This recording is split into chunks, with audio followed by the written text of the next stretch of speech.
Jemaat Tuhan, kita akan memasuki ibadah pada pagi ini.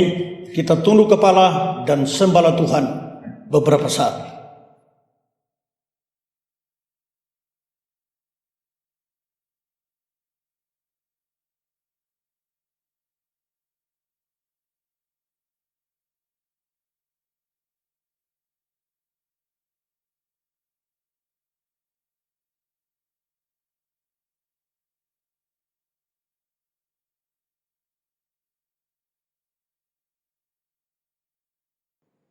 Ibadah ini didasarkan di dalam nama Allah Bapa, Allah Putra, dan Allah Roh Kudus. Curahkanlah dari sorga sinar awan kemuliaan-Mu, mengurapi ibadah ini, serta memimpinnya dari permulaan sampai pada akhirnya. Dan di dalam nama Tuhan Yesus Kristus, Gembala Agung segala domba. Amin. Bersama umat Tuhan di seluruh dunia, kita mengucapkan pengakuan iman rasuli. Aku percaya kepada Allah, Bapa yang Maha Kuasa, Khalik langit dan bumi, dan kepada Yesus Kristus anaknya yang tunggal Tuhan kita, yang dikandung daripada Roh Kudus, lahir dari anak darah Maria, yang menderita sengsara di bawah pemerintahan Pontius Pilatus, disalibkan, mati dan dikuburkan, turun ke dalam kerajaan maut. Pada hari yang ketiga, bangkit pula dari antara orang mati, naik ke sorga, duduk di sebelah kanan Allah, Bapa yang Maha Kuasa, dan akan datang dari sana untuk menghakimi orang yang hidup dan yang mati. Aku percaya kepada Roh Kudus, gereja yang kudus dan am, persekutuan orang kudus, pengampunan dosa, kebangkitan daging, dan hidup yang kekal. Amin.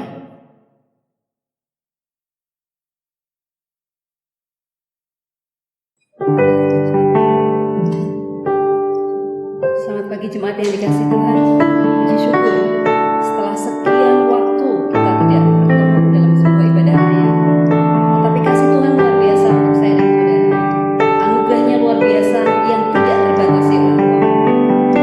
Kita ada pada saat ini semuanya hanya karena anugerah. Mari kita terus mengucapkan syukur kita untuk pemeliharaannya yang luar biasa buat kita.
ada pada saat ini, dengan kesehatan yang luar biasa, dengan pemeliharaan yang luar biasa, itu hanya karena anugerah Tuhan semata untuk saya dan saudara.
Sungguh luar biasa kasih kita.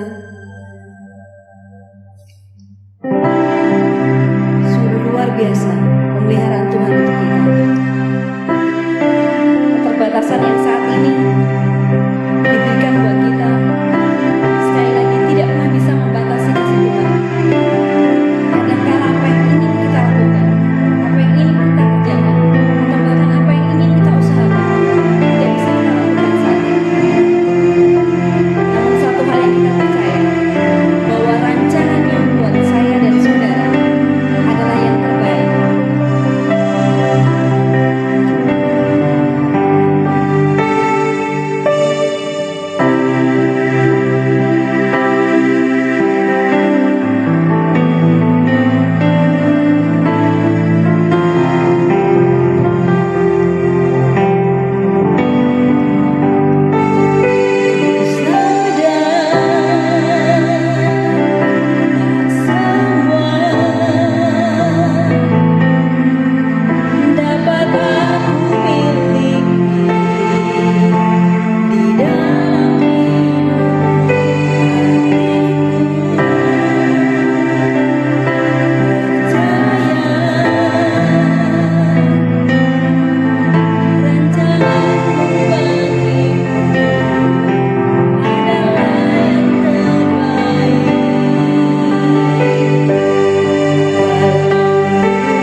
kami.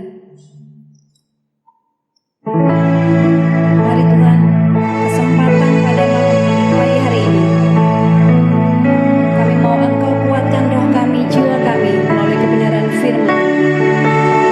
Berfirmanlah Engkau Tuhan, dan kami siap untuk menjadi pendengar dan pelaku akan firman.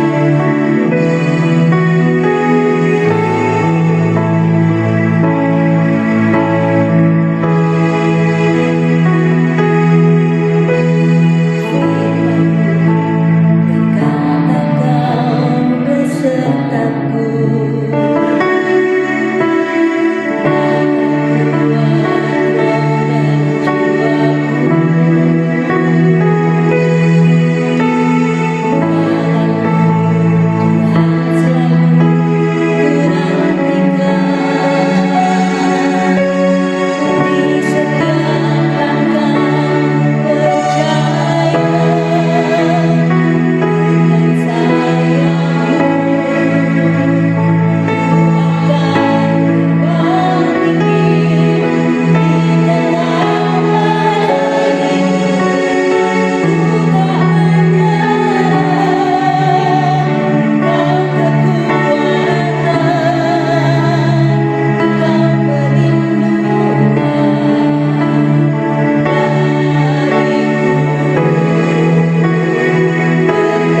mari kita berdoa. Di tengah situasi yang sulit, badai datang menerpa kami, tapi satu hal yang kami tahu, bahwa kami ada di dalam genggaman tangan-Mu.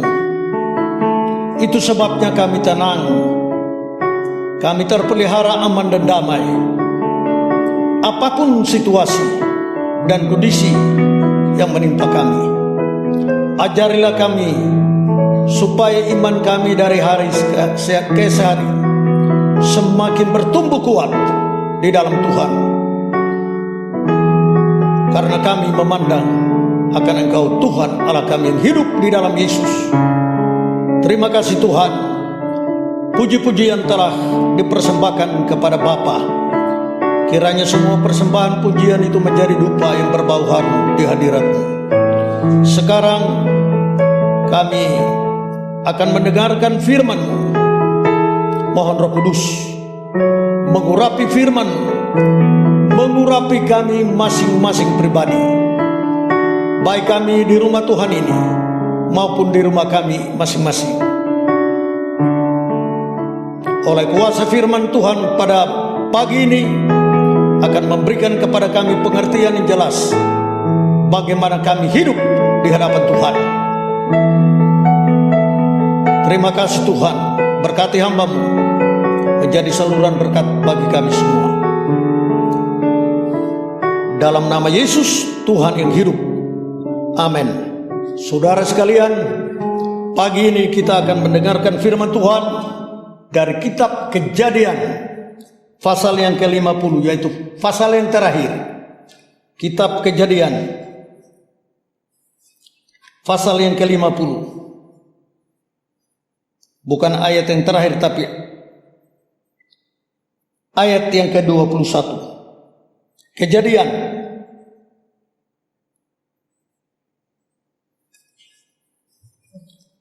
saya membaca untuk kita semua.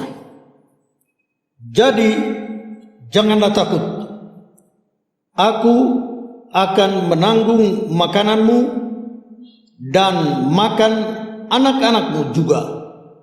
Demikianlah ia menghiburkan mereka dan menenangkan hati mereka dengan perkataannya.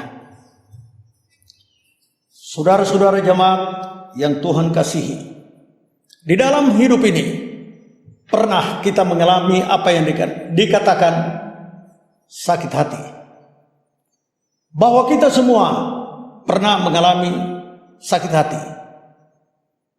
Sakit hati itu oleh karena berbagai macam hal yang datang menerpa kita. Sakit hati akhirnya mendatangkan balas dendam. Itulah manusia. Ada banyak orang yang sakit hati, kemudian mereka mengambil keputusan untuk mencelakakan orang yang menyakiti hatinya. Bermacam-macam, berbagai macam hal yang membuat orang sakit hati. Orang berpacaran bagus-bagus, tiba-tiba berhenti di tengah jalan, sakit hati. Entah itu perempuan atau gadis yang meninggalkan pacarnya laki-laki, lalu laki-laki sedemikian sakit hati, atau sebaliknya laki-laki meninggalkan sang pacarnya, gadisnya, dan pergi, membuat sakit hati manusia. Itu baru satu sisi yang kecil. Ada banyak hal yang membuat orang sakit hati. Saya baru melayani satu pasangan yang tadinya mereka sudah berjanji bahwa mereka akan memasuki mahligai rumah tangga. Lalu saya minta kepada mereka supaya mereka mempersiapkan surat-surat yang berhubungan dengan pernikahan. 2 minggu kemudian datanglah pacar perempuan ketemu dengan saya. Pak Pendeta, saya demikian sakit hati terhadap pacar saya. Dia sudah berjanji Bahkan di hadapan Pak Pendeta sendiri dia berkata bahwa kami akan menikah. Faktanya dia telah tergoda dengan perempuan yang lain. Akhirnya saya ditinggalkan. Saya akan membalas dendam kepada dia. Apapun itu, sampai mati saya akan balas dendam. Kecuali saya sudah mati duluan. Demikianlah orang-orang yang mengalami sakit hati. Saya tidak tahu saudara-saudara jemaat, mungkin saudara juga mengalami hal yang sama, sakit hati terhadap ada macam-macam hal yang membuat saudara sakit hati. Pertanyaannya adalah, bagaimana sikap kita sebagai orang-orang percaya, anak-anak Tuhan yang menghadapi orang yang menyakitkan hati kita? Hal sepele saja bisa membuat kita sakit hati, apalagi hal yang besar. Orang yang menipu kita bisa membuat kita sakit hati. Wah, mengapa saya ditipu seperti ini? Ada banyak hal, saya ulangi lagi, ada banyak hal yang membuat kita semua sakit hati. Jangan saudara berpikir bahwa sebagai orang Kristen lalu sudah terlepas dari penyakit persoalan sakit hati. Sakit hati itu akan tetap datang menimpa kita. Suka tidak suka akan datang dengan berbagai hal yang membuat kita sakit hati. Tapi yang penting di sini ialah bagaimana sikap kita sebagai orang-orang Kristen, orang-orang percaya menghadapi sakit hati ini. Orang menyusahkan kita, orang menipu kita, orang meninggalkan kita, orang yang kita berbuat baik kepada mereka, tapi mereka balik melawan kita. Sakit hati. Tapi yang perlu kita harus tahu, bagaimana sikap kita sebagai orang percaya menghadapi sikap ini, sakit hati ini. Baru saja kita membaca satu ayat firman Tuhan yang luar biasa, yang pagi ini diperdengarkan kepada kita. Saya baca sekali lagi untuk kita semua. Jadi janganlah takut, aku akan menanggung makananmu dan makan anak-anakmu juga. Demikianlah ia menghiburkan mereka dan menenangkan hati mereka dengan perkataannya. Siapakah orang ini? Orang ini namanya Yusuf. Yusuf adalah salah satu anak dari 12 anak laki-laki Yakub. Yusuf pernah disakiti. Ya, saya ulangi bahasa ini. Yusuf pernah disakiti. Dan itu betul-betul menyakitkan. Mengapa tidak? Di dalam keluarga saja sering dia disindir oleh kakak-kakaknya, saudara-saudaranya, Ruben, Simon, Lewi, Yehuda, Isaskar, Sebulun, dan yang lain-lain. Selalu menyindir dia karena mereka melihat bahwa ayah mereka sepertinya lebih senang, lebih suka kepada Yusuf. Tapi sekalipun dia disindir, walaupun dia mengalami berbagai macam kesulitan di dalam keluarga, tapi dia tetap pada pendiriannya. Dia tetap mengasihi saudara-saudara semua. Nah, inilah satu saat dia mengalami satu persoalan yang sungguh-sungguh menyakitkan hati. Satu ketika di mana saudara-saudaranya, kakak-kakaknya menggembalakan domba di satu padang rumput, di satu tempat khusus. Lalu Yakub ayah mereka menyuruh Yusuf untuk datang mengunjungi saudara-saudaranya. Apakah mereka dalam kesulitan atau tidak? Nah, saudara sekalian, Alkitab menerangkan kepada kita, baca beberapa pasal sebelum pasal yang ke-50 ini, dijelaskan kepada kita bahwa Yusuf akhirnya sampai dan bertemu dengan saudara-saudaranya. Apa yang terjadi? Sebelum Yusuf tiba dan mereka sudah lihat kedatangan Yusuf, mereka sudah merancangkan satu rancangan yang jahat. Ialah apa? mereka hendak membunuh dia. Tetapi pada akhirnya tidak membunuh. Lalu seterusnya adalah mereka melihat seorang kafilah datang, mungkin dari Arab, mungkin dari Suriah, mungkin dari Lebanon, hendak ke Mesir. Lalu mereka bersepakat menjual Yusuf kepada kafilah ini. Coba bisa bayangkan saja, Yusuf pada waktu itu masih muda, masih remaja, dijual oleh saudara-saudaranya. Betapa sakit hatinya Yusuf, bukan? Kalau saudara-saudara, mari kita mencoba menempatkan posisi kita, diri kita pada posisi Yusuf. Bagaimana sikap kita? Masa saudara-saudara kita sendiri tega menjual kita kepada orang lain dan pergi? Sungguh sakit hati, bukan? Mungkin kita berpikir, satu kali kelak nanti saya akan membalas dendam kepada saudara-saudaraku itu. Pasti ini manusiawi. Saya tidak tahu pikiran Yusuf, tetapi Yusuf sedemikian sakit hati. Akhirnya sudah dia pergi. Saudara-saudaranya bersorak-sorai, mereka senang karena Yusuf sudah tidak ada lagi. Dan berita ini segera sampai kepada Yakub ayahnya, dan Yakub begitu sedih, susah. Bahkan pernyataan Yakub sendiri, biarlah aku sedih sampai mati. Dan itu dari berhari-hari, berbulan-bulan, bertahun-tahun.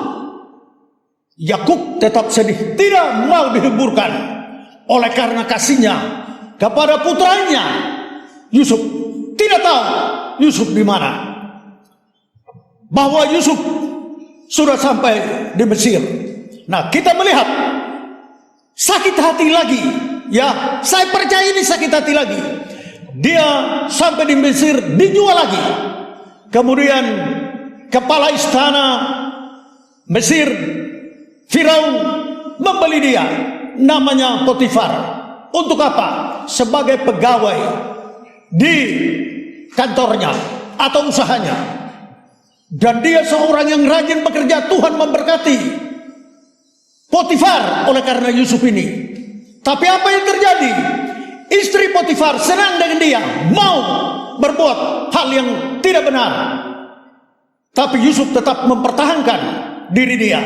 Bahkan pada akhirnya istri Potifar memberitahukan kepada suaminya bahwa Yusuf yang kau beli itu sekarang hendak memperkosa aku.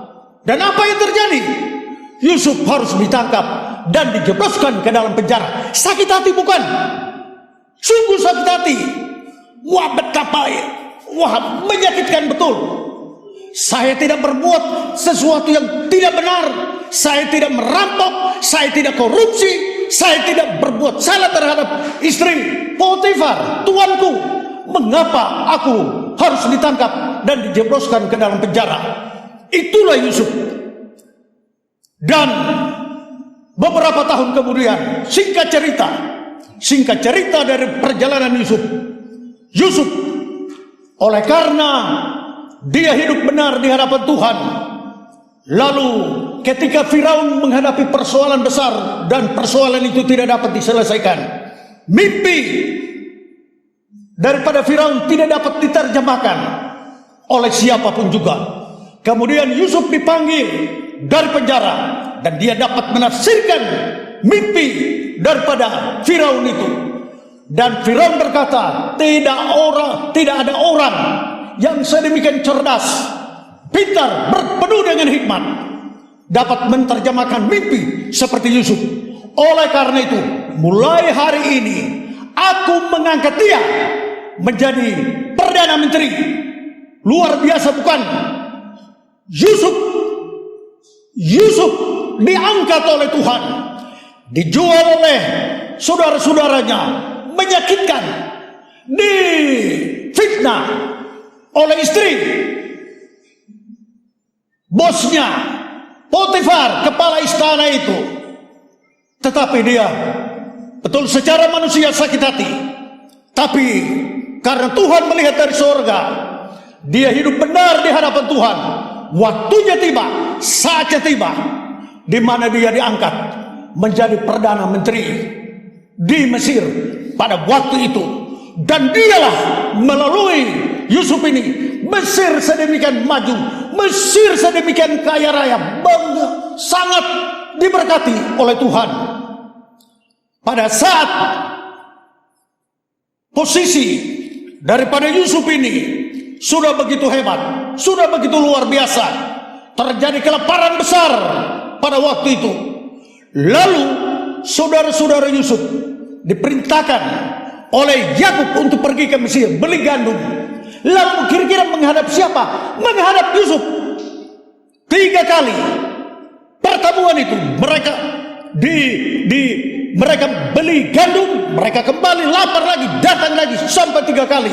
Akhirnya Yusuf memperkenalkan diri. Tidak menjadi persoalan, belum ada apa-apanya. Dia bisa merangkul kembali saudara-saudaranya.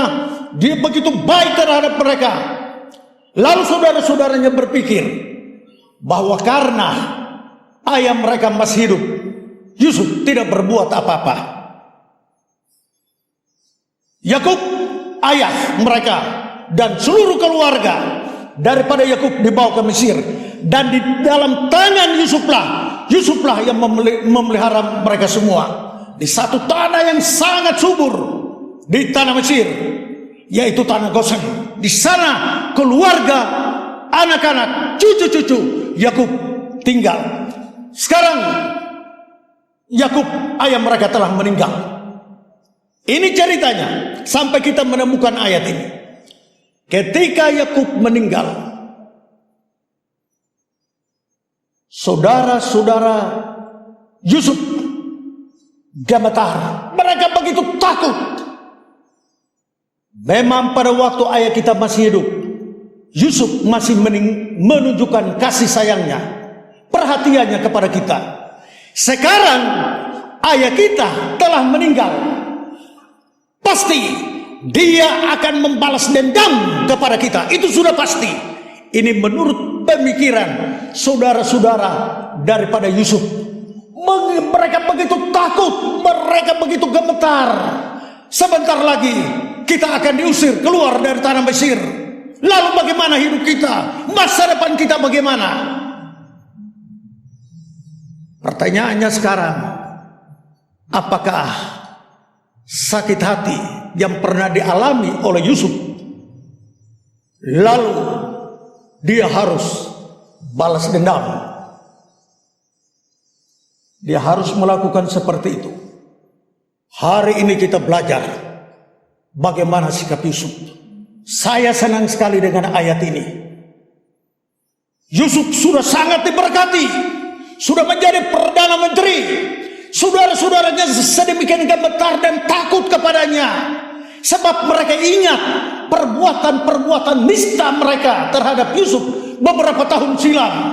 Mereka menjual Yusuf, membuat dia itu seolah-olah budak belian orang lain yang tidak ada harganya. Sekarang pikiran-pikiran itu ada di dalam pikiran mereka semua.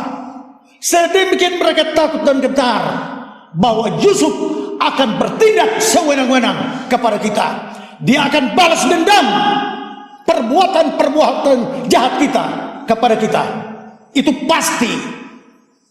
Tapi betapa kagetnya pernyataan Yusuf. Inilah saudaraku yang kekasih, saya ulangi baca ayat ini bagi kita supaya menjadi pembelajaran buat kita. Saya bangga, saya senang dengan ayat ini. Saya ulangi baca kepada kita semua bagaimana sikap Yusuf. Jadi janganlah takut. Yusuf memulai dengan kalimat ini, bahwa dia tahu bahwa saudara-saudaranya sedemikian takut gemetar. Pasti Yusuf balas dendam. Tapi ketika mereka mendengar pernyataan Yusuf, jadi janganlah takut. Saudara-saudaraku semua, jangan takut. Aku akan menanggung makananmu dan makan anak-anakmu juga. Amin. Amin. Ini dahsyat.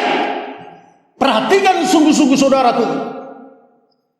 Dia tidak membalas kejahatan dengan kejahatan.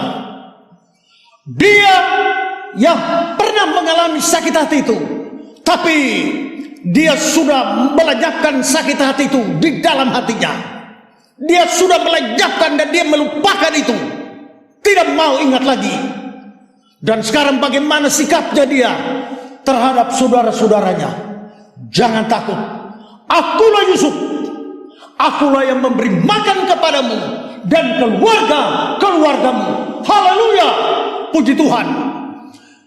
Bapak, Ibu, saudara-saudara, saya ingin menyampaikan ini kepada kita semua, bahwa ketika kita mengalami sakit hati, maka apa yang kita lakukan? Kalau orang jahat kepada kita, membuat kita sakit hati, kita akan berkata begini, aku akan membalas kejahatan yang engkau lakukan kepadaku. Ataukah kalau kita tidak membalas itu, malah kita berdoa, kita mohon, moga-moga Gusti Allah mengkutuki kamu. Itulah kita. Saya tidak berbicara tentang orang dunia, tapi kita sebagai orang-orang Kristen, seringkali kita lupa bahwa kita adalah anak-anak Tuhan. Sikap kita harus beda dengan orang-orang dunia.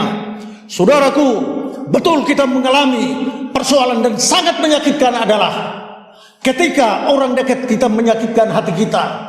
Entah suami, entah istri, entah ayah, entah anak, atau teman, atau handai tolan, saudara bersaudara, teman dekat, menyakitkan hati kita. Tapi ingat, jangan coba membalas kejahatan dengan kejahatan. Apalagi kita terus menyimpan sakit hati itu di dalam hidup kita. Mari kita melihat bagaimana pernyataan daripada Yusuf. Ini luar biasa, membuat saudara-saudaranya kagum, heran. Bagaimana mungkin dia tidak membalas kejahatan kita? Mengapa dia bisa saja tidak memberi makan kepada kita dan kita mati? Bisa saja. Atau bisa saja dia mau mengusir kita keluar dari tanah Mesir. Itu bisa saja, karena dia sebagai Perdana Menteri. Tapi ternyata itu tidak. Pernyataannya, jangan takut saudara-saudaraku. Aku akan memberi makan kepada kamu, dan seluruh keluargamu aku akan memelihara seluruh keluargamu. Haleluya, puji Tuhan. Nah, saudaraku, Yusuf dapat berkata demikian. Oleh karena apa? Saya memperhatikan dan mempelajari sikap daripada Yusuf ini. Ada 3 pelajaran yang penting daripada dia, yang kita pelajari menjadi pembelajaran untuk kita. Bagaimana kita menghadapi hidup ini. Betul bahwa kita tidak bisa lari daripada orang yang menyakitkan hati kita. Tidak bisa lari itu. Saya masih ingat, saudara sekalian, ya, ini berita yang terjadi di Ujung Pandan, Makassar, di Sulawesi Selatan, ibu kota Sulawesi Selatan. Pada suatu ketika suami pergi, dan rupanya istrinya main mata dengan temannya, sahabatnya. Suami tidak tahu.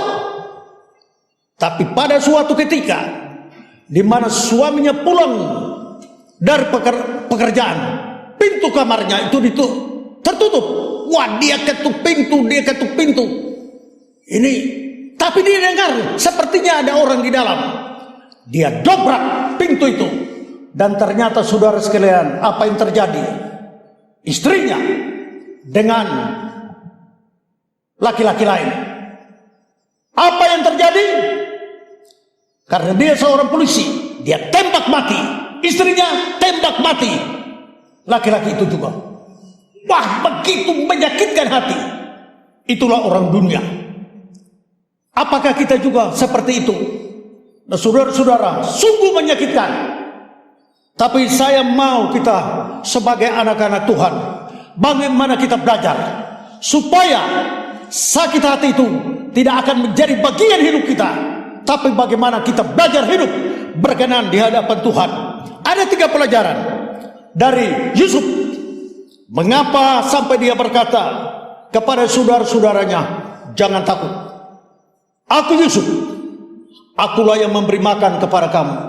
Akulah yang memberi makan kepada keluarga-keluargamu.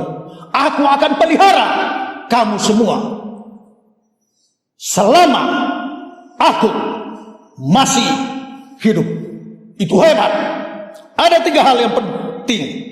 Yang pertama, mengapa Yusuf dapat melakukan itu? Karena Yusuf, dia memandang kepada Tuhan, kebaikan Tuhan yang luar biasa kepada dia. Ini yang pertama. Yusuf ketika dia dijual, tidak ada harapan apa-apa lagi kepada siapapun manusia. Dia hanya memandang kepada Tuhan. Dan faktanya apa? Tuhan tetap menjaga dan memelihara dia. Walaupun dibuang oleh saudara-saudaranya, walaupun dijual oleh saudara-saudaranya, tidak ada harapan daripada orang lain yang akan menolong dia. Dia hanya memandang kepada Tuhan. Kebaikan Tuhan itu luar biasa. Dia merenungkan itu. Bagaimana Tuhan menuntun dia dengan cara yang begitu menyakitkan. Sampai di Mesir, dia difitnah lagi, kemudian dijebloskan ke dalam penjara. Sakit hatinya, tapi dia memandang kepada Tuhan. Tuhan begitu baik. Tuhan tetap menunjukkan kemurahannya kepada dia. Dan waktunya dan saatnya tiba. Perhatikan sungguh-sungguh, Bapak Ibu saudara-saudara yang kekasih, perhatikan ini. Karena Yusuf selalu merasakan dan memandang kebaikan Tuhan di dalam hidupnya. Waktunya tiba, saatnya tiba, tanpa dibayangkan oleh Yusuf, Tuhan angkat dia menjadi orang kedua sesudah Firaun, Raja Mesir. Amin, saudara-saudara. Orang benar, orang yang selalu bersandar dan berharap kepada Tuhan. Kebaikan Tuhan itulah yang memelihara mereka. Sekalipun mereka dihimpit oleh kesulitan-kesulitan hidup yang sedemikian parah di dalam dunia ini. Bapak Ibu saudara-saudara, kalau orang sudah tidak suka kepada kita, pasti mereka tinggalkan kita. Tapi ingin saya sampaikan kepada Bapak Ibu saudaraku yang kekasih, pandanglah Tuhan. Allah kita itu Allah maha baik, maha pemurah. Matanya selalu memandang dari sorga untuk memperhatikan anak-anak tebusannya yang sementara mengalami kesulitan yang ada di dalam dunia ini. Walaupun mungkin kita tidak disakiti yang sedemikian berat seperti Yusuf, tapi kita mungkin mengalami hal-hal yang sama, apalagi di tengah situasi dan kondisi sekarang ini. Ya, begitu susah, begitu sulit hidup ini. Tapi kalau kita tetap memandang akan kasih Tuhan, kita memandang kebaikan Tuhan, merasakan kebaikan Tuhan di dalam hidup ini, pasti Tuhan pelihara kita secara ajaib. Kalau Tuhan memelihara Yusuf sedemikian rupa, sampai saatnya tiba Tuhan mengangkat dia menjadi orang nomor 2 di tanah Mesir. Itu tidak sesuatu yang sepele, sesuatu yang luar biasa, yang maha dahsyat. Karena mata Tuhan selalu memperhatikan Yusuf di dalam kehidupannya. Hidup benar di hadapan Tuhan, selalu mengandalkan Tuhan, takut dan gentar kepada Tuhan, memandang, merasakan kebaikan Tuhan, pemeliharaan Tuhan luar biasa di dalam hidup ini.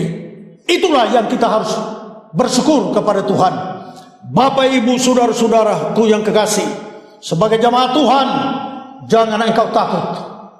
Jangan engkau takut. Pemeliharaan Tuhan itu luar biasa di dalam hidup kita. Tuhan pasti menolong kita. Ingat, ketika pertolongan Tuhan sudah datang kepada kita, kita harus mengulurkan tangan untuk juga memberkati banyak orang.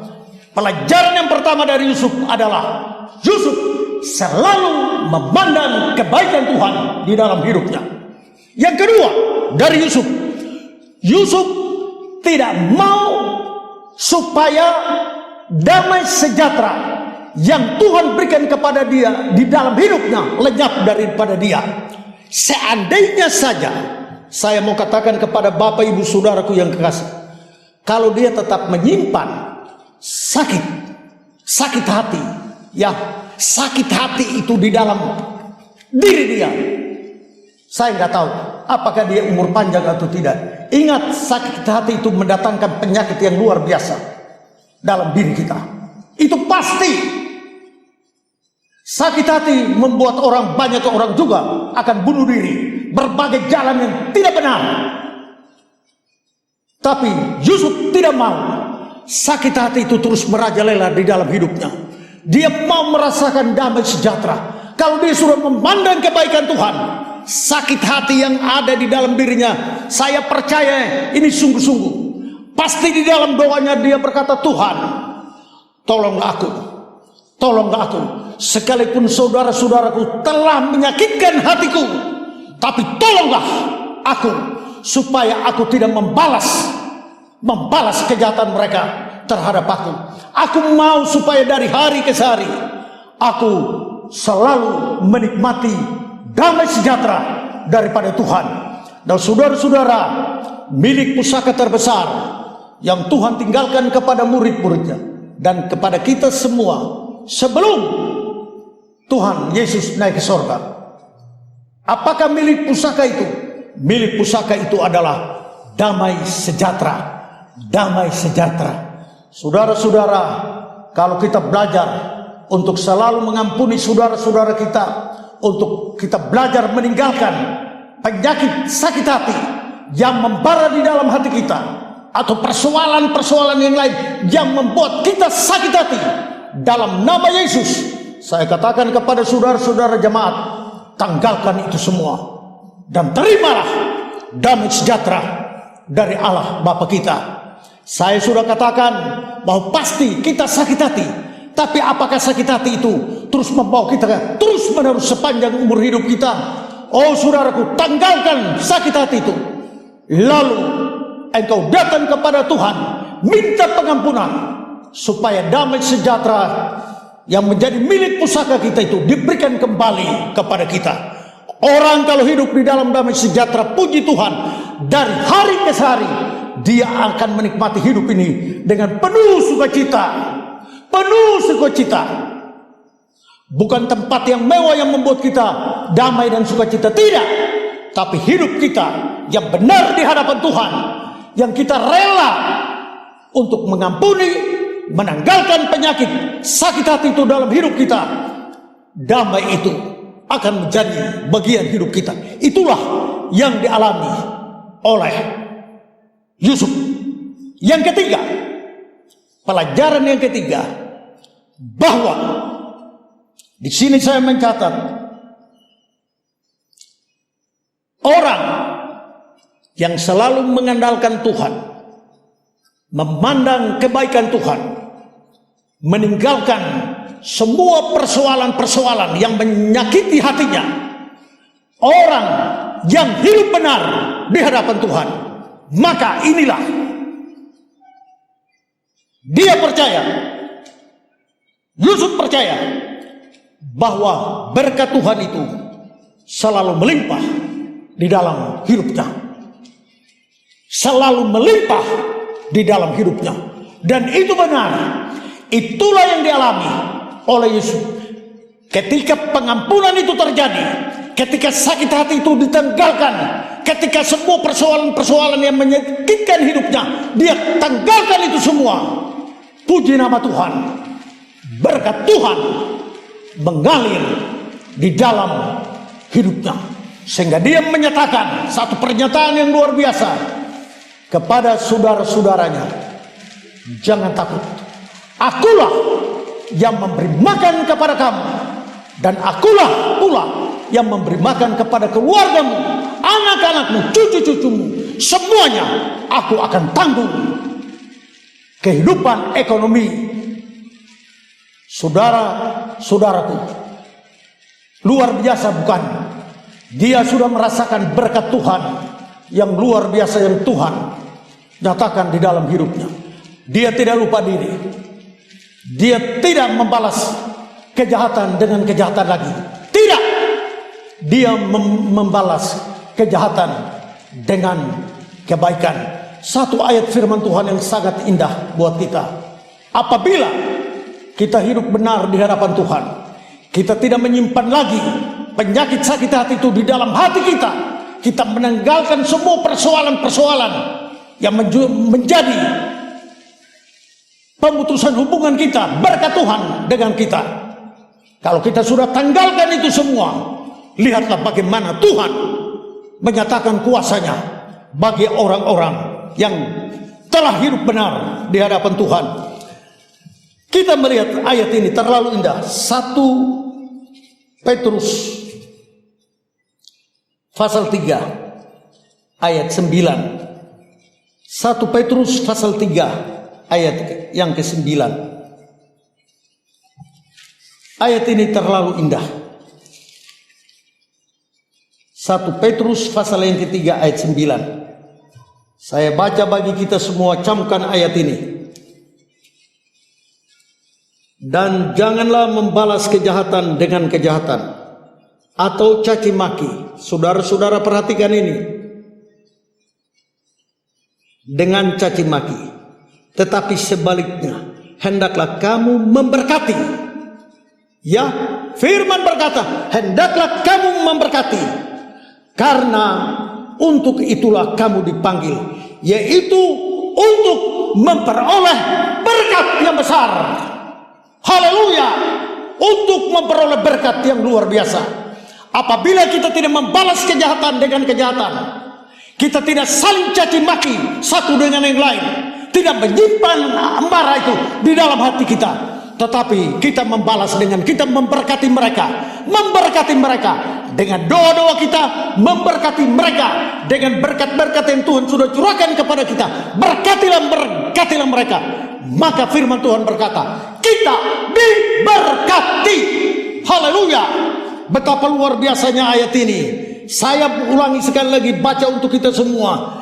Janganlah membalas kejahatan dengan kejahatan atau caci maki dengan caci maki, tetapi sebaliknya hendaklah kamu memberkati, karena untuk itulah kamu dipanggil, yaitu untuk memperoleh berkat. Kita memberkati, kita memperoleh berkat yang besar. Itu Tuhan, itu ajaib. Tuhan itu luar biasa. Tuhan melakukan hal-hal yang dahsyat di dalam kehidupan kita. Jangan takut mengenai persoalan-persoalan, kesulitan-kesulitan yang besar yang terjadi di dalam hidup ini. Ingatlah, Yusuf telah mengalami penderitaan, persoalan, kesukaran yang sedemikian hebat. Tapi karena dia hidup benar di hadapan Tuhan, dia memandang kebaikan Tuhan yang luar biasa itu. Waktunya tiba, saatnya tiba, Tuhan memberkati dia secara dahsyat. Dan melalui hidupnya, dia pun memberkati sanak famili, kaum keluarganya. Oleh karena itu, di dalam tangan kita pula lah orang-orang lain memperoleh berkat. Amin. Saya menantang jemaat Tuhan agar jangan saudara melihat kepada dirimu sendiri. Jikalau kita memberkati, pasti firman Tuhan tadi berkata, ingat 1 Petrus pasal yang ketiga ayat 9, kita memberkati dan kita diberkati oleh Allah Bapa. Lebih dahsyat daripada itu. Kiranya Tuhan menolong kita agar kita terus hidup benar di hadapan Tuhan. Mari kita masuk di dalam doa.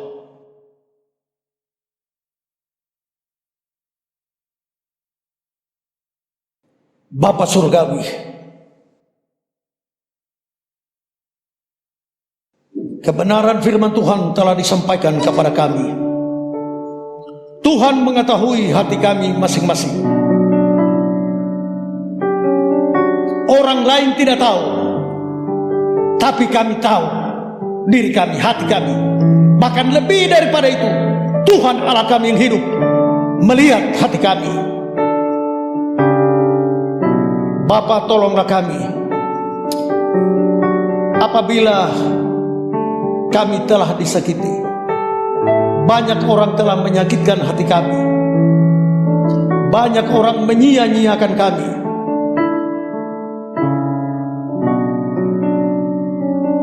Tolonglah kami agar kami tidak menyimpan sakit hati kami terus menerus. Taruh di dalam hati kami roh pengampunan. Roh pengampunan. Ampunilah kami. Ampunilah kami masing-masing. Dan bawalah kami untuk memandang kepada kebaikan Tuhan seperti Yusuf. Perjalanan Yusuf sedemikian sengsara. Tapi ada waktu, ada saat di mana Tuhan memulihkan hidupnya. Dan dia memberkati dan memberkati. Sehingga Tuhan memberkati dia berlimpah-limpah. Hal yang sama biarlah terjadi bagi jemaat Tuhan, jemaat GKN Ebenezer Semarang. Tolonglah kami supaya hidup kami dari hari ke hari kami selalu menikmati damai sejahtera di dalam Tuhan. Tolonglah kami pula supaya berkat-berkat yang kami terima daripada Tuhan, kami pula menjadi berkat bagi sesama manusia kami. Bapa dalam surga, padamu pada saat ini kami datang kepadamu dan membawa situasi, keadaan yang terjadi di bangsa kami ke hadapan hadirat Tuhan. Bahwa sampai pada hari ini COVID-19 atau virus corona ini belum lagi lenyap dari bangsa kami. Berita-berita yang kami dengar, yang kami lihat, ada banyak orang sampai hari ini meninggal karena COVID-19 ini. Bapa di dalam sorga, sebagai anak-anak Tuhan, warga jemaat GKN Ebenezer Semarang, kami berdoa dan menyerahkan bangsa kami kepada Tuhan. Kami menyerahkan persoalan yang kami hadapi di bangsa kami ini kepada Tuhan. COVID-19 ini Tuhan Engkau angkat dari bumi Indonesia.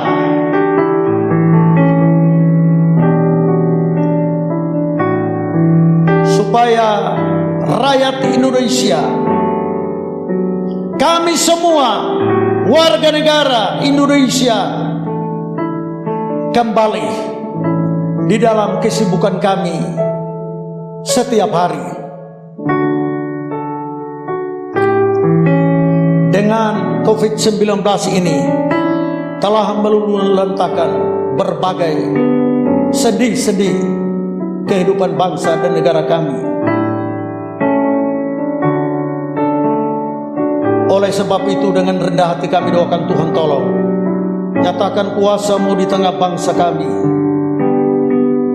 Singkirkan penyakit ini dari bangsa kami. Lalu pulihkan ekonomi, pulihkan semua kegiatan-kegiatan di negara dan bangsa kami ini. Kami percaya waktu Tuhan tiba di mana penyakit ini akan lenyap dan kondisi bangsa kami akan pulih. Kami percaya ini Tuhan. Berkati pemerintah kami, berkati presiden, wakil presiden, para menteri, pejabat tinggi dan tertinggi negara, para gubernur, wali kota, bupati, camat, lurah, RT, RW. Tuhan berikan kepada mereka hikmat dan bijaksana dalam menjalankan tugas kenegaraan dengan baik. Teristimewa bagaimana perjuangan daripada pemerintah kami untuk mengatasi virus corona ini. Urapi dan memberkati dan berikan kepada mereka kekuatan yang luar biasa, ya Bapa di surga. Bapa, kami berdoa bagi para dokter, perawat, para medis yang di garis depan, yang langsung menghadapi mereka yang terpapar virus ini. Tuhan, kuduskan mereka dengan darah-Mu, bungkus mereka dengan kuat kuasa kemuliaan-Mu, agar mereka berani menjalankan tugas pelayanan mereka. Karena pelayanan ini adalah pelayanan kemanusiaan, pelayanan sosial, pelayanan yang didasarkan atas dedikasi tinggi, penyerahan total. Oleh sebab itu Tuhan, tolong dan urapi para medis, para dokter, para perawat. Kuasa-Mu menyertai mereka semua. Terima kasih Tuhan. Mereka yang terpapar penyakit ini, kami doakan mereka semua di rumah sakit, di rumah-rumah yang diisolasikan, tempat-tempat yang khusus. Tuhan, tolonglah mereka, lawatlah mereka, dan ulurkanlah tangan kuasa-Mu menjamah mereka satu persatu. Dan oleh kuasa Tuhan, mereka disembuhkan dan kembali ke rumah dengan selamat. Haleluya Tuhan. Bapa, seluruh jemaat Tuhan, jemaat-Mu yang Engkau kasihi ini, hamba berdoa dan menyerahkan mereka semua ke dalam tangan Tuhan. Kuduskan mereka semua oleh kuasa darah Anak Domba Allah. Baik mereka secara pribadi maupun keluarga. Datanglah oleh kuat kuasa kemuliaan-Mu, nyatakan di dalam kehidupan mereka, kehidupan keluarga mereka. Pelihara mereka semua dari berbagai ujian dan pencobaan.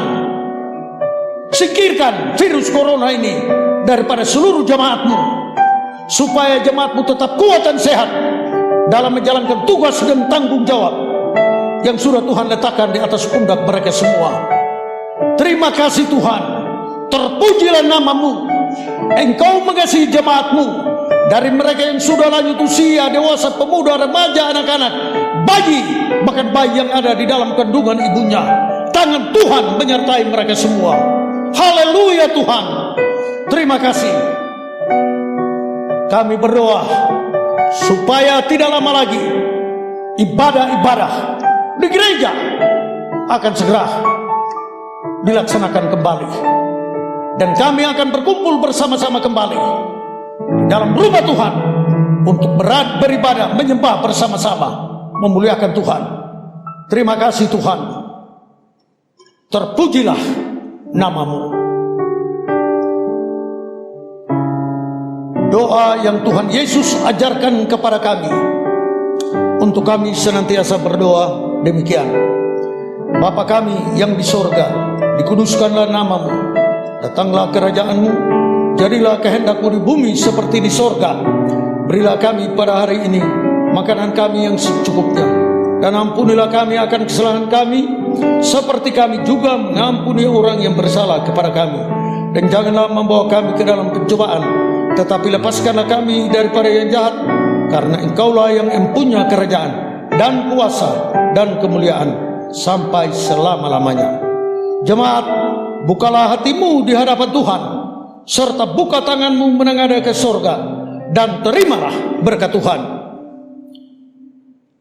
Semoga Allah damai sejahtera menguduskan kamu seluruhnya, dan semoga roh, jiwa, dan tubuhmu terpelihara sempurna tanpa celah hingga kedatangan Tuhan pada kali yang kedua. Amin.